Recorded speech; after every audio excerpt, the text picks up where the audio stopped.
people forget what you say, but they remember how you made them feel. And I think it is so true. And particularly in that sort of leadership dynamic, I think over the course of a career, we've probably all experienced both sides of that. We've probably experienced someone where you're just like, well, they're kind of saying the right things, but this just feels really off and I, just don't like it. And you can't necessarily articulate why, but to your point, you can feel it and you just know something's not right.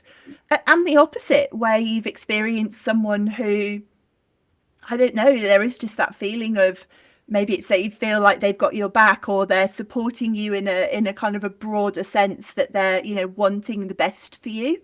Again, it's quite hard to articulate, but you know it when you feel it. And I think the same is true when people are going through an interview process, and something that I say all the time, and I've experienced myself and had, God, hundreds of conversations with people who have done the same thing, where they've tried to logic themselves out of how they were feeling.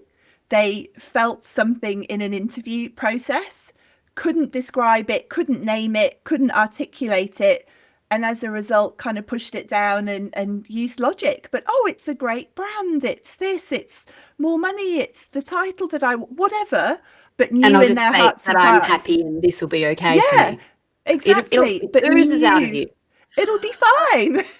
But 3 months later, they're on the phone, and almost always, in fact, not even almost always they say something along the lines of, I knew, I just didn't know what it was, and so I just went forward. And I think it's the same thing. It's the not giving sufficient weight to how something makes you feel. And I think particularly, sorry to repeat myself, but particularly because you often can't articulate what that thing is.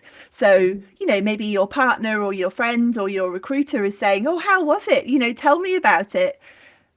And you can't name the thing that isn't right. So you perhaps kind of shy away from it.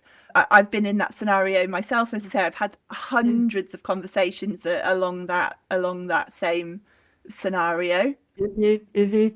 I see it all the time, experienced it myself, and it'll either ooze out of you in some way or the other energetically in the interview. Yeah.